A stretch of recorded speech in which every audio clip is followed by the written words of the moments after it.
Assalamualaikum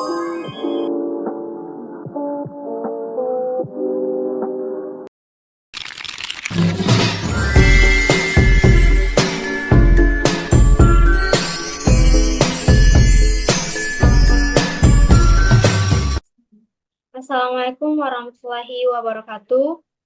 Perkenalkan, kami dari kelompok 4 yang akan mempresentasikan hasil kerja kelompok kami mengenai uji angka fenol yang beranggotakan saya sendiri, Alda Agustilai Pratama dengan NIM 23110033 dan rekan saya Fazia Hiza Maharani dengan NIM 23110007, Novia Raihanisari 23110029, dan Hajira Permata dengan NIM 23110031. Baiklah, judul jurnal kami kali ini yaitu koefisien fenol produk disinfektan yang beredar di salah satu supermarket di kota Lubuk Pakam. Abstrak. Penelitian ini mengevaluasi efektivitas disinfektan di Lubuk Pakam berdasarkan koefisien fenol terhadap Salmonella typhi. Hasil menunjukkan variasi koefisien fenol antara produk dengan produk yang mengandung asam klorida memiliki aktivitas tertinggi. Semua produk memenuhi standar aktivitas disinfektan.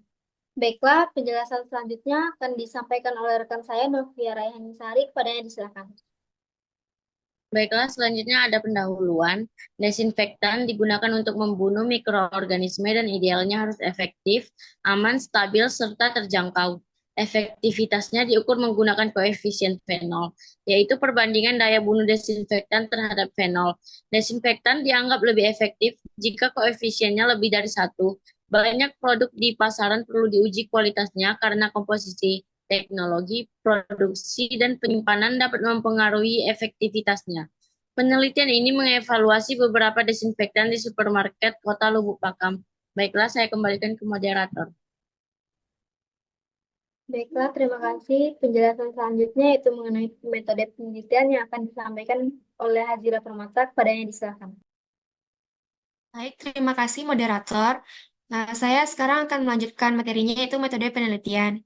Yang pertama, alat dan bahan.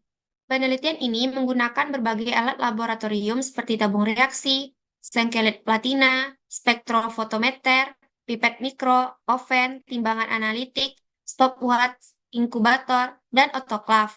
Bahan utama adalah fenol berkualitas pro analisis dari EMR dan berbagai produk desinfektan seperti Dettol, SOS, Supersol, WPC, Harpic, Wipol, dan Domestos yang diperoleh dari supermarket di kota Lubuk Bakam. Yang kedua di sini ada mikroorganisme uji. Mikroorganisme yang digunakan adalah Salmonella typhi Strait ATCC E65-9. Yang ketiga, pengambil sampel.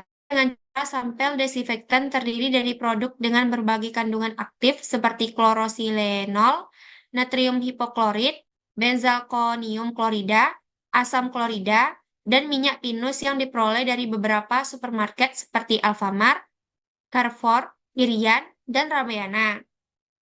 Yang keempat, penyiapan media. Media disiapkan dengan melarutkan 13 gram serbu NB dalam 1 liter air suling, kemudian disterilkan dengan otoklav pada 121 derajat Celcius selama 15 menit. Yang kelima, penyiapan bakteri uji. Salmonella typhi diremajakan selama 3 hari berturut-turut dalam nutrien agar densitas inokulum diukur menggunakan spektrofotometer hingga transmitan 25%. Pembuatan larutan fenol 5%, sebanyak 5 gram fenol baku dilarutkan dalam air suling steril hingga volume 100 ml. Kemudian diencerkan lebih lanjut dengan air suling steril. 7. Pembuatan larutan desinfektan uji. Larutan desinfektan dibuat dengan pengenceran bertingkat sesuai instruksi pada kemasan, hingga diperoleh pengenceran 1:5, 1:10, 1:20, 1:30, 1:40, dan 1:50, masing-masing dengan volume 5 mili. Kedelapan, penetapan koefisien fenol. Penetapan koefisien fenol dilakukan dengan menguji pengenceran desinfektan dan fenol terhadap bakteri uji pada waktu kontak 5, 10, dan 15 menit. Hasilnya dihitung berdasarkan perbandingan pengenceran tertinggi desinfektan dan fenol yang membunuh bakteri dalam 10 menit tetapi tidak dalam 5 menit. Kesembilan, ada analisis statistik. Data koefisien fenol desinfektan dianalisis menggunakan software SPSS versi 13,13.0 dengan uji Kolmogorov-Smirnov untuk normalitas data dan uji Kruskal-Wallis untuk membandingkan efektivitas antar produk. Baik, materi selanjutnya saya kembalikan kepada moderator. Baiklah, terima kasih. Selanjutnya, pembahasan yang akan disampaikan oleh rekan saya, Fazia Hizamarandi, kepada yang disilahkan.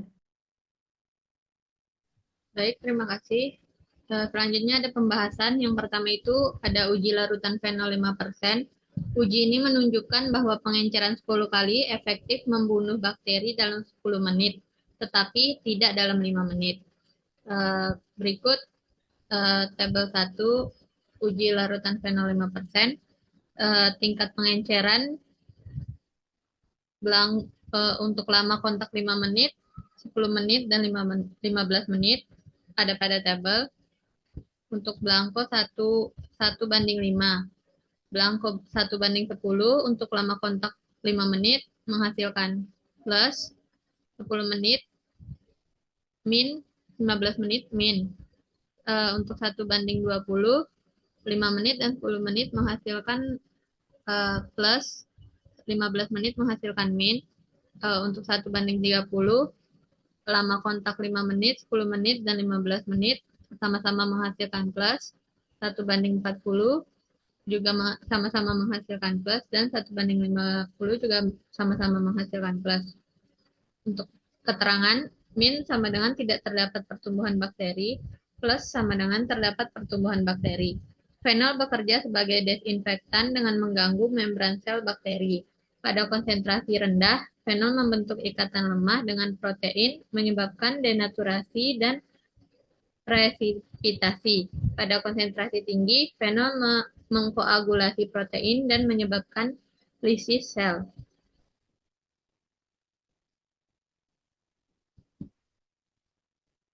Yang kedua, ada uji koefisien fenol produk desinfektan. Uji terhadap produk desinfektan yang beredar di beberapa supermarket kota Lubuk Pakam menunjukkan koefisien fenol yang berbeda seperti terlihat pada tabel 2.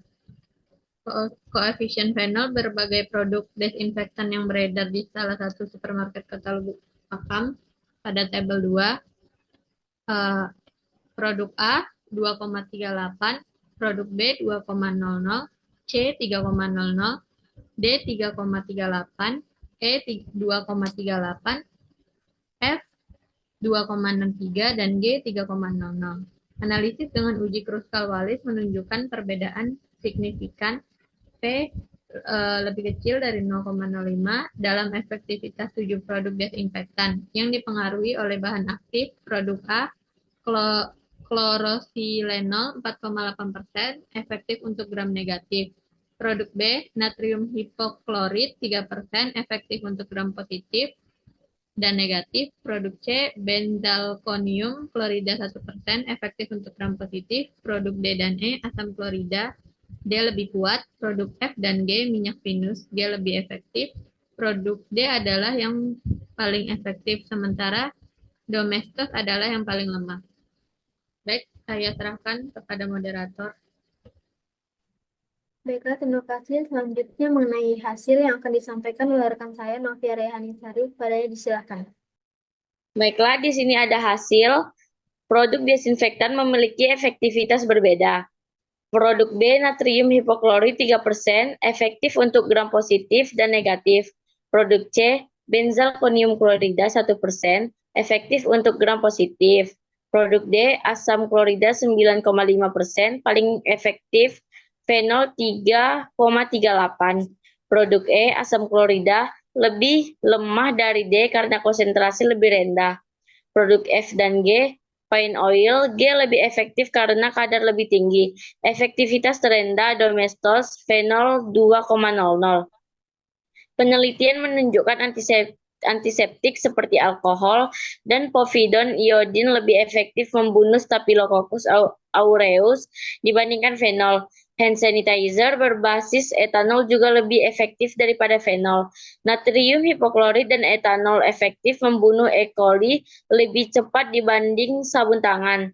Mekanisme natrium hipoklorit mengoksidasi sel bakteri. Etanol merusak membran sel dan protein. Sabun tangan mengurangi minyak mencegah bakteri masuk tubuh. Baik, saya kembalikan ke moderator. Baiklah, terima kasih. Berikut ada kesimpulan, yaitu produk disinfektan yang beredar di salah satu supermarket Kota Lubuk Pakam memenuhi persyaratan efektivitas. Koefisien phenol produk A, B, C, D, E, F, dan G masing-masing adalah 2,38, 2,00, 3,00, 3,38, 2,38, 2,63, dan 3,00. Produk D memiliki aktivitas yang paling kuat dibandingkan dengan produk lain disinfektan lain yang ditunjukkan dengan koefisien fenol yang paling tinggi dibandingkan dengan produk yang lain. Sekian presentasi dari kelompok kami. Saya ucapkan terima kasih. Wassalamualaikum warahmatullahi wabarakatuh.